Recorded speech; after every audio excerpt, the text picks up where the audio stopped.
la soutenabilité de la croissance. Voilà, grosso modo, je résume d'une façon très sommaire le débat actuel à l'échelle mondiale. Mais, sur le plan scientifique, qu'est-ce qu'on peut imaginer? Un scientifique, il écoute les débats. Le débat, il faut l'écouter.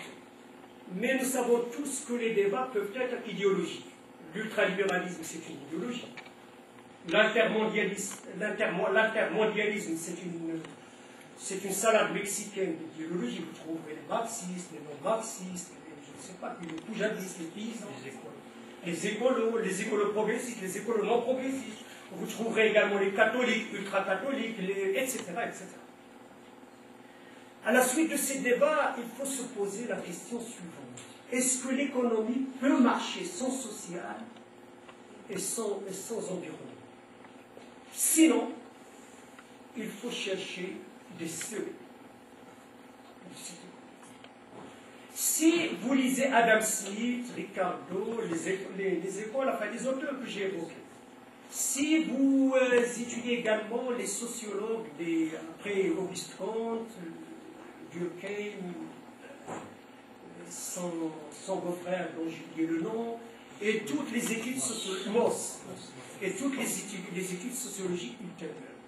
Si vous lisez tout cela, les économistes et les sociologues, je suis sûr que vous allez distinguer qu'il n'y a plus un seul capital qui gère l'économie, qui est le capital technique, auquel se référait Adam Smith dans La richesse des nations de 1776, mais également il y a d'autres capitaux.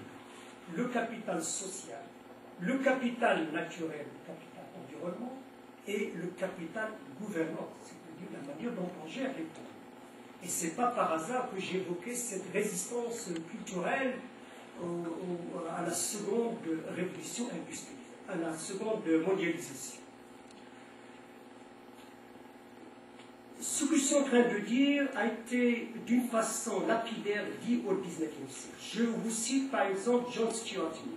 Il dit oui, d'accord, on est pour le libéralisme. Mais attention, il faut juguler les inégalités. Sinon, le libéralisme ne pourrait pas réussir. Bien sûr, Marx disait ouvertement que le capitalisme, s'il continue ainsi, il risquerait de s'autodétruire en détruisant la classe ouvrière, en réprimant davantage le revenu de cette classe ouvrière.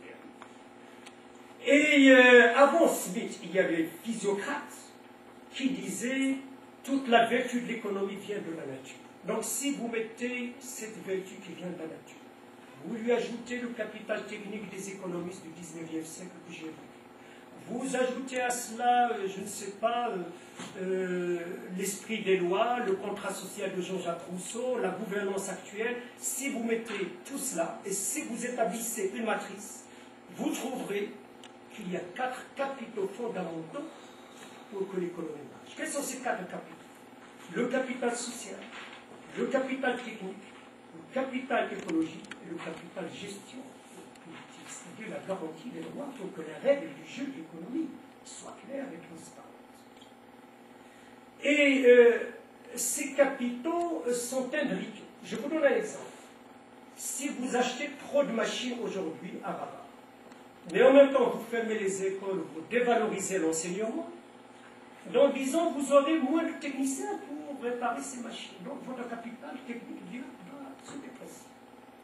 Prenons le capital naturel. Si vous exploitez trop le minerai de fer, alors que vous avez la possibilité technique de substituer une partie de fer par d'autres choses, vous allez donc détruire votre environnement et à un certain moment, les générations futures ne trouveront ni fer, ni arbres, ni l'eau potable, etc., etc. Donc la gestion de ces 4 capitaux, implique en même temps une gestion intergénérationnelle. Donc c'est une gestion d'un projet de société.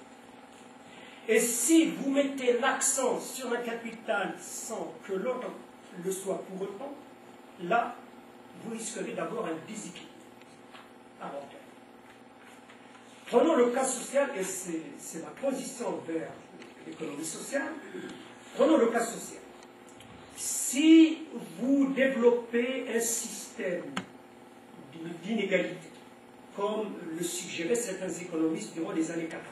Ils disaient, en substance, il faut que l'État donne des paquets fiscaux aux riches, qu'il encourage les riches, etc., parce que ces riches vont accumuler et ils vont distribuer à la vertu. Cela veut dire que vous allez donc démotiver les pauvres, vous allez les exclure. Et ceux qui sont exclus seront rejoints par ceux qui vivent la précarité. Et vous aurez donc une frange de la population qui ne serait plus incluse dans le système économique. Et le système économique risquera de se détruire. Et ce n'est pas moi qui le demande, qui le démontre. Marx l'a démontré d'une façon ou d'une autre. Malthus, qui était contre la croissance démographique, l'a dit inconsciemment, je ne sais pas comment cette phrase est sortie, sans qu'ils s'en rendent compte peut-être. Et Keynes, ils disent toujours, si vous produisez sans qu'il y ait une demande, vous risquerez d'avoir un système productif qui se détruit. Est-ce que vous voyez ce que je veux dire? Et l'économie sociale existe au moment où ce seuil du social est menacé. Je vous donne un exemple. Après 1830, c'est-à-dire la phase de l'industrialisation de l'Angleterre, nous avons assisté à une éclosion de théories sociales. Le père Lamier, Louis Blanc, etc., etc. Ces gens, Rodbertus, Lassalle, Robert Owen, Proudhon, et ces gens-là proposent un modèle de gestion sociale en dehors de la révolution industrielle. Ils ont proposé des coopératives, des mutuelles, des associations, les associationnistes avec Saint-Simon, etc. Enfin, toute cette bande de théoriciens de nouvelles façons de vivre que Engels, le copain de Marx, appelait des socialistes utopiques, c'est-à-dire des gens qui imaginaient des modèles. Ces modèles sur le plan utopique sont réalisables, mais il faut que le terrain soit préparé. D'où la naissance de ce qu'on appelle actuellement le concept de l'économie sociale. Et ce concept n'a été systématisé qu'à la fin du XIXe siècle, principalement par Frédéric Leclerc, Charles Gilles, etc., etc. Et à partir de ce concept, on a pensé à une sorte de tiers secteur, un ensemble d'acteurs socio-économiques qui ont un rapport avec le marché.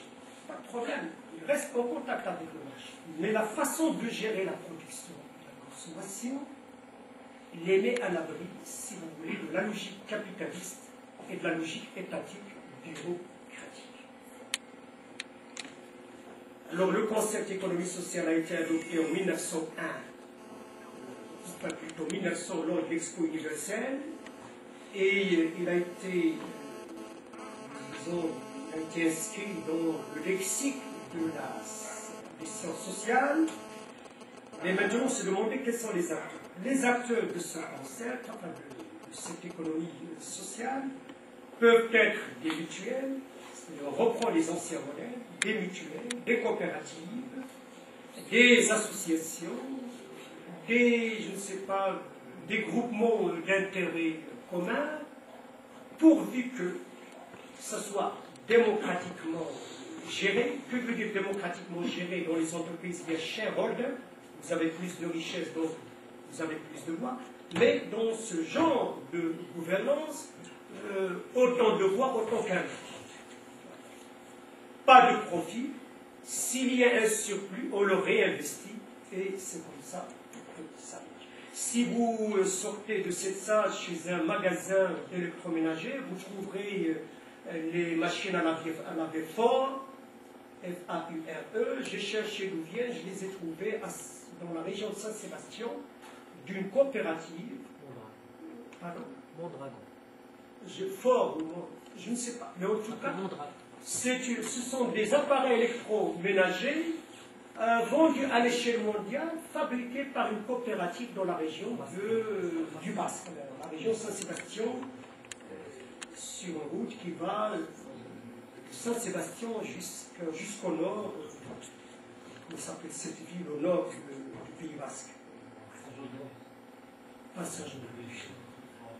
Non, Saint-Jean-de-Luz, c'est une ville française. Là, je parle de l'Espagne. Bilbao, pardon, Bilbao. C'est exactement, c'est à 30 km de Bilbao. C'est là où j'ai trouvé que tout ce matériel est fabriqué par une coopérative. Une coopérative de salariés. Et donc, vous avez là un contact permanent avec le marché. Ça ne veut pas dire détruire le marché, mais tout simplement se soustraire à la logique du profit. À cette économie sociale vient se greffer ce qu'on appelle l'économie solidaire. Pour répondre à la question de Saad Nasserat qui m'a posé auparavant. L'économie solidaire, c'est quoi? C'est une économie qui gère en quelque sorte les solidarités. Ces solidarités peuvent être intergénérationnelles, elles peuvent être territoriales ou interterritoriales, comme elles peuvent être des solidarités par activité ou des solidarités sous forme de projets lancés pour les générations futures, telles que des solidarités pour la scolarisation des enfants. Et cette économie solidaire repose bien sûr sur l'initiative économique, sur l'auto-régulation, l'auto-organisation et sur le partenariat. Maintenant, reste un problème à soulever et d'y trouver une solution. Si on considère que depuis les années 80, l'État-providence n'existe pas, est-ce que cela veut dire pour autant que l'économie sociale et solidaire doit faire le travail de ce que faisait autrefois l'État-providence? Voilà un problème que je pose. Le second problème que je pose, je viens de vous dire que l'économie sociale et solidaire ne refuse pas le marché. Le marché, je le répète, existait avant le capitalisme. Même si le capitalisme n'existait, l'homme imaginait un marché. Marché, c'est échange de transactions. Quand les Phéniciens venaient vendre à des Berbères au Maroc, c'était un marché, sans plier pour autant capital. Quand je dis j'investis dans l'au-delà, c'est un marché. C'est un marché entre moi et le ciel. Donc même dans l'absence du capitalisme, on imagine le marché. Or, l'économie sociale ne refuse pas le marché, de la sorte que nous avons des activités de l'économie sociale qui sont plus marchandes que non marchandes. Donc nous avons là un curseur qui va de la gestion étatique, prestation des services non marchands, jusqu'à la gestion privée, qui veut dire produire, dans le cas d'une coopérative, d'une mutuelle, mais pour le marché, exemple, c'est cet équipement électroménager qui vient de coopérative du côté du Bulgarie. Donc là se pose un problème. Est-ce que c'est une économie sociale dans toutes ses composantes? L'excédent brut d'exploitation qui fait figure déguisée du profit, est-ce que ce n'est pas un profit réel? Donc il y a un problème d'hétéronomie de cette économie sociale. Autrefois on disait c'est un tiers secteur, pas l'État, pas le profit. Mais maintenant, c'est un secteur qui fait fonction de remplaçant de l'État là où l'État se montre défaillant, mais en même temps il est présent sur le marché au même titre que les sociétés. Voilà donc le problème que je me pose. Et là, à partir de ce problème, je dérive une question. Est-ce que l'économie sociale et solidaire serait-elle capable d'imaginer un nouveau contrat social à la Rousseau? C'est-à-dire, imaginer quelque chose qui fait que les salariés, l'État, les patrons, etc., peuvent se focaliser comme c'était autrefois la culture keynésienne. C'est-à-dire en termes, si vous voulez, du philosophe allemand, Emmanuel Kant, en termes de ce philosophe allemand, la pax, c'est-à-dire la paix durable. une paix durable à l'intérieur d'une société. Alors là, les études économiques et sociologiques doivent dépister le terrain et voir comment trouver une façon de réaliser un idéal politique. L'économie sociale et solidaire cherche, 1, la démocratie, 2, l'emprise sur le territoire, ce qui est tout à fait normal, et une gestion, disons, avant-poste, si vous voulez, une gestion qui nous rappelle la cité, ce qu'on appelle un idéal politique type.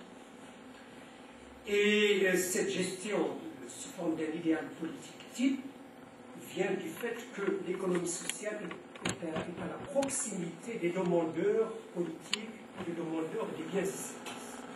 Donc il cherche la structuration, c'est-à-dire trouver, je crois qu'il y a un travail qui est en train d'être fait par l'administration et auquel doivent s'associer les chercheurs. Il faut accepter la pluralité des modèles de gouvernance. Il faut en troisième lieu inciter ce secteur à l'innovation, c'est-à-dire à jouer le rôle d'entrepreneuriat social et économique. Et il faut en même temps identifier les animateurs et les acteurs du champ de l'économie sociale. Je vous livre ces pistes de réflexion à côté de ce qui se passe actuellement au Maroc. Si je prends l'année 1900, pour le temps j'étais dans le secteur associatif, 86, quand j'ai demandé à des fonctionnaires du ministère du Plan combien y a-t-il d'associations, ils répondaient 3000 à 4000, donc l'ensemble du Maroc. Or, actuellement, nous avons 50 000 associations.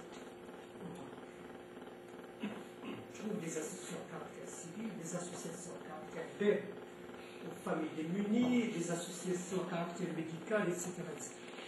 Nous avons également aujourd'hui pratiquement 53 mutuelles.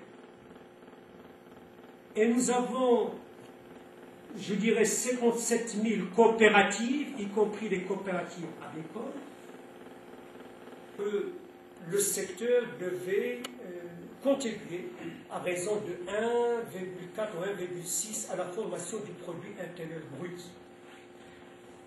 Je laisse de côté le secteur associatif parce qu'on ne peut pas évaluer actuellement en l'absence, malheureusement, d'un manuel comptable.